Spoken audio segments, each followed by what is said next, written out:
नमस्कार, मी विलास बडे. न्यूज 18 लोकमतच्या या बुलेटिनमध्ये आपल्या सगळ्यांचं स्वागत. मनसे अध्यक्ष राज ठाकरेंनी शिवसेना पक्षप्रमुख उद्धव ठाकरे यांच्यावर जोरदार हल्लाबोल केलाय. पक्षाची निशाणी नसली तरी काही फरक पडत नाही असा टोला राज ठाकरेंनी उद्धव ठाकरेंना लगावलाय. पक्षाचं चिन्ह आणि पक्षाचं नाव यासाठी शिवसेना न्यायालयीन लढत असताना त्या संदर्भात राज ठाकरेंनी हे विधान केलंय. राज ठाकरेंनी 2019च्या सत्ता नाट्यावरून सुद्धा उद्धव ठाकरेंवर निशाणा साधलाय.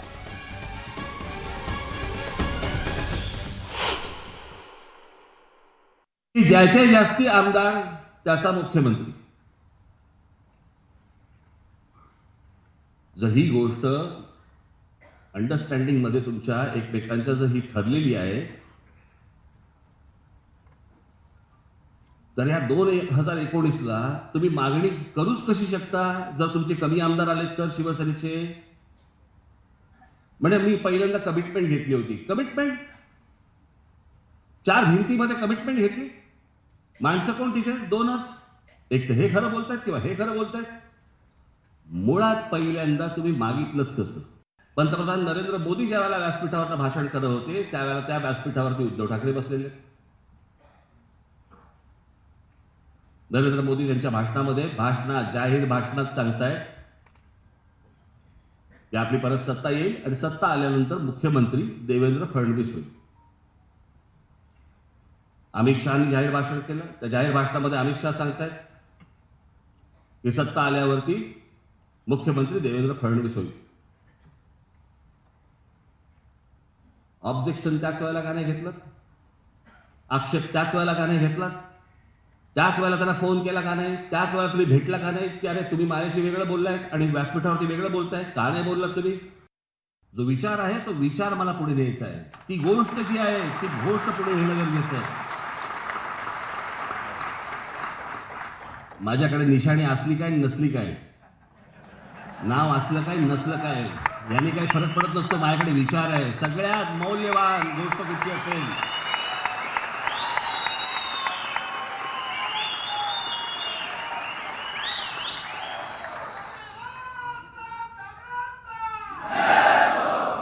बाकीचं सगळं सोडा पण त्या बाबतीत मी श्रीमंत आहे. तर आजच्या भाषणातून राज ठाकरेंनी पुन्हा एकदा मुस्लिम विरोधी सूर आळवल्याचं दिसून आलंय. एकीकडे राज ठाकरेंनी हलाल विरोधी घोषणा केली. देशातील सर्वात मोठी टेरर फंडिंग यंत्रणा त्याचबरोबर जागतिक पातळीवर 7 ट्रिलियनची अर्थव्यवस्था असलेल्या हलाल विरोधात मनसे लढा उभा करेल असं मनसेच्या पत्रकात नमूद करण्यात आलंय.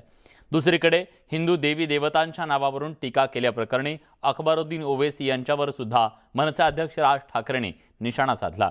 तर गेल्या काही दिवसांपूर्वी पैगंबरांबाबत आक्षेपार्ह विधान केलेल्या नुपूर शर्मांचं राज ठाकरेंनी समर्थन केलंय. नुपूर शर्मा त्या बोलल्या. त्यांना काढून काय टाकलं. माफी काय मागितली सगळ्यांनी. मी बाजू घेतली त्यांची. त्या काय स्वतःच्या मनातलं बोलत नव्हत्या. जे होतं ते तुमचं कोण तर नाईक कोण झाकीर नाईक त्याचा इंटरव्ह्यू बघा. झाकीर नाईक हा तर मुसलमान आहे. झाकीर नाईकच्या एका इंटरव्ह्यू मध्ये त्यांनी तेच सांगितलंय जे नुपूर शर्मा बोलत होते. प्रश्न असा आहे ते हरामखोर 2 भाऊ ते ओवैसी त्यातला एक जण आमच्या देवतांबद्दल देवी देवतांबद्दल बोलतो.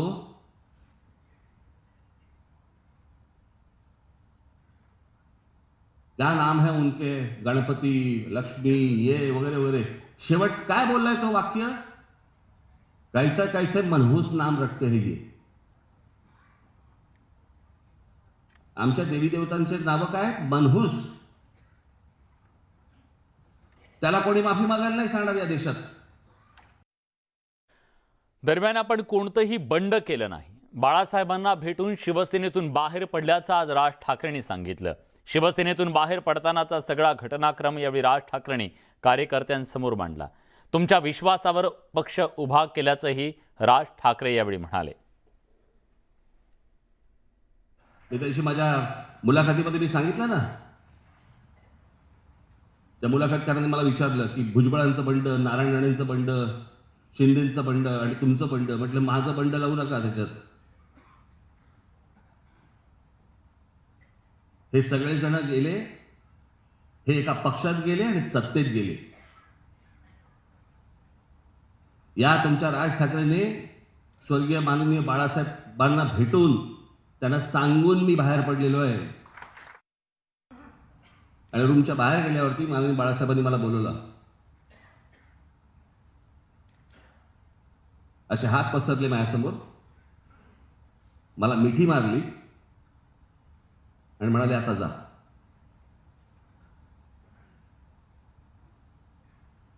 त्यांना समजलं होतं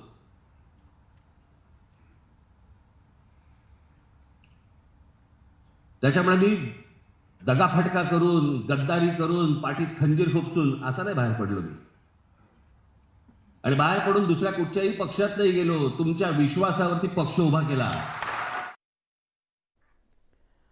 तर राज ठाकरेंनी अतिशय महत्त्वाच्या प्रश्नांवरती किंवा वेगवेगळ्या मुद्द्यांवरती आज त्यांनी भाष्य केलेलं आहे.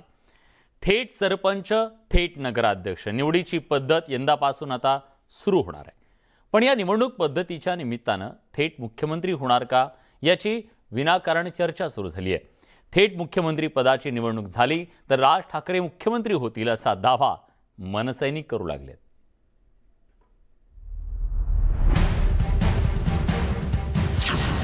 मनसेला हवी थेट मुख्यमंत्री पदाची निवडणूक. थेट मुख्यमंत्री म्हणून राज ठाकरेंनाच पसंती.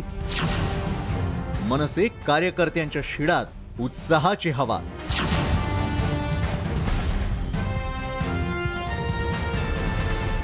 या राज ठाकरेच्या हातात सत्ता देऊन बघा. या खासगी सुरक्षा रक्षकांच्या सगळ्या कंपन्या बंद करीन, महाराष्ट्र राज्याची स्वतःची सुरक्षा कंपनी सुरू करीन आणि तुम्हा सगळ्या लाखो तरुणांना त्याच्यामध्ये मोकळे देईल. एकेकाळी राज ठाकरे महाराष्ट्राच्या जनतेकडे एक हाती सत्ता मागत होते. मात्र महाराष्ट्राच्या जनतेनं त्यांना एक हाती सत्ता कधीच दिली नाही. किंबहुना मनसेला 13 आमदार संख्येच्या वर स्ट्राईक रेट वाढवता आला नाही. मनसेचा एकुलता एक आमदार असला तरी राज ठाकरेंची लोकप्रियता मात्र कमी झालेली नाही. चांदा ते बांदा राज ठाकरे कुठेही सभा घेऊ देत. त्यांच्या सभेला लाखांची गर्दी हमखास होते. एवढी प्रचंड लोकप्रियता असूनही निवडणुकीचं गणित मात्र राज ठाकरेंना जमलेलं नाही.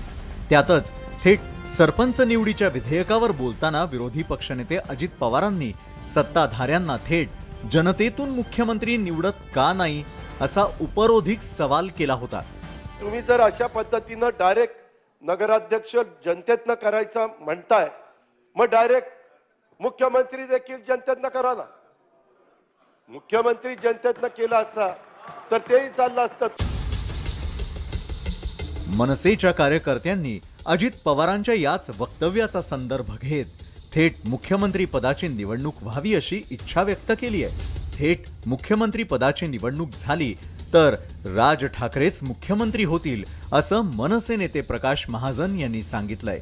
महाराष्ट्राच्या जनतेचा राजसाहेबांवर विश्वास आहे आणि उद्या असं झालं समजा होईल का नाही सांगता येत नाही की डायरेक्ट निवडणूक मुख्यमंत्री पदाची झाली तर राजसाहेब बहुमताने निवडून येतील. थेट मुख्यमंत्री निवडणूक पद्धती हा घटनात्मक विषय आहे. पण नुसता थेटचा विषय निघाला तरी मनसे कार्यकर्त्यांच्या शिडात उत्साहाची हवा भरली आहे. विशाल पाटील, न्यूज 18 लोकमत, मुंबई. शिवसेना आणि शिंदे गटातील राजकीय सत्ता संघर्षाचा निवाडा आता सुप्रीम कोर्टाचं घटनापीठ करणार आहे. मंगळवारी सुनावणीच्या दरम्यान सरन्यायाधीश रमण्णा यांनी हा निर्णय दिला. त्यामुळे आता हे प्रकरण घटनापीठाकडे वर्ग करण्यात आलं. दरम्यान निवडणूक आयोगाला शिवसेनेच्या चिन्हावर निकाल द्यायला सुप्रीम कोर्टानं मज्जाव केलाय.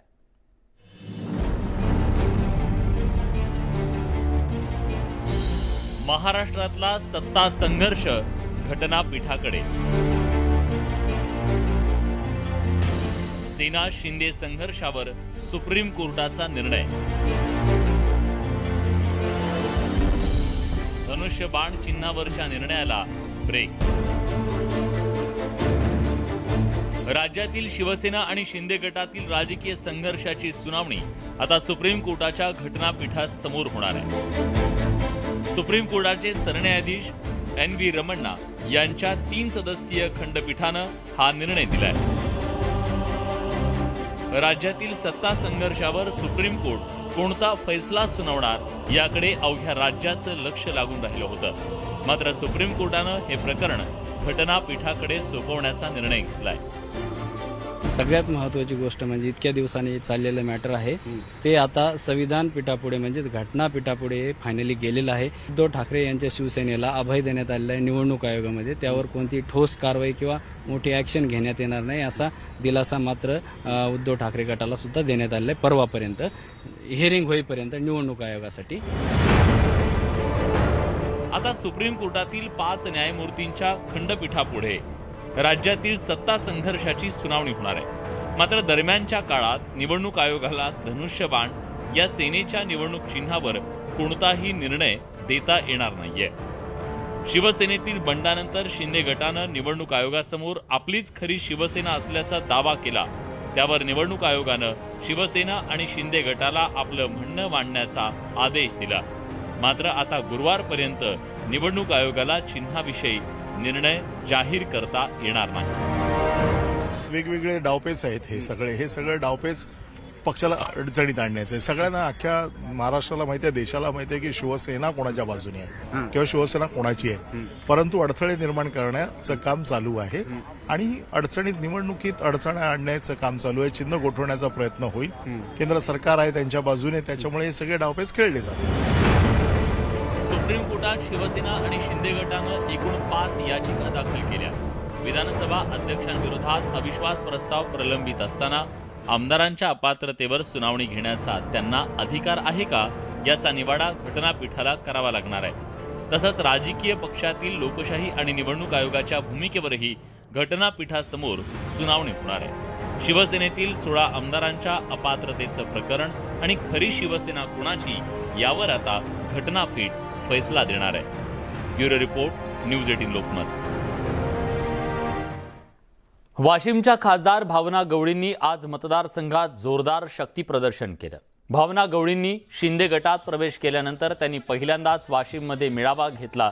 भावना गवळी यांनी आयोजित केलेल्या मेळाव्यात खासदार श्रीकांत शिंदे, भाजप आमदार प्रवीण दरेकर, आमदार लखन मलिक यांच्यासह शिंदे गटाचे अनेक पदाधिकारी, कार्यकर्ते मोठ्या संख्येने उपस्थित होते। आपण शिवसेना सोडली नसल्याचा दावा करत त्यांनी इतके खासदार आणि आमदार पक्षातून बाहेर का पडले याची कारणं शोधण्याची गरज असल्याचा टोला भावना गवळींनी उद्धव ठाकरेंना लगावला। आपली खरी संपत्ती जनता असल्याचं सांगत त्यांनी जनतेच्या विश्वासाला तडा जाऊ देणार नसल्याचं म्हटलंय।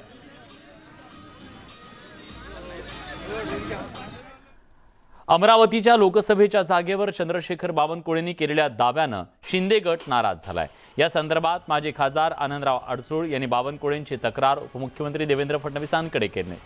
अमरावतीच्या राणांच्या दहीहंडीत अमरावती लोकसभेचा खासदार भाजपचा असेल असं वक्तव्य बावनकुळेंनी केलं।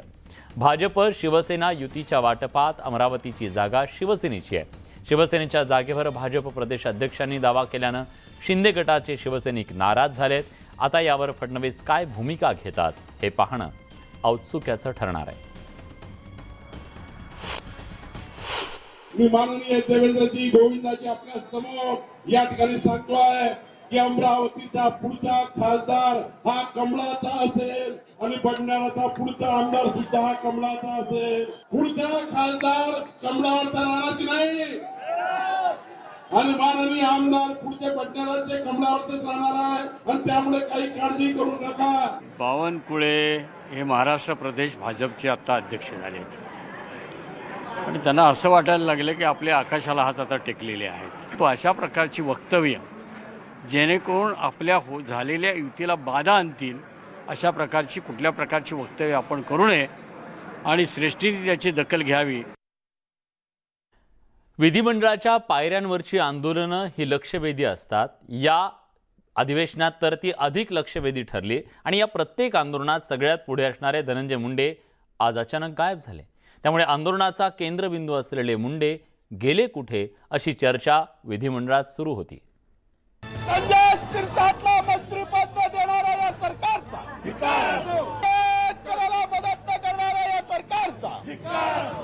विधिमंडळाच्या पायऱ्यांवरील आंदोलनाचा विरोधकांचा हा आवाज पहा.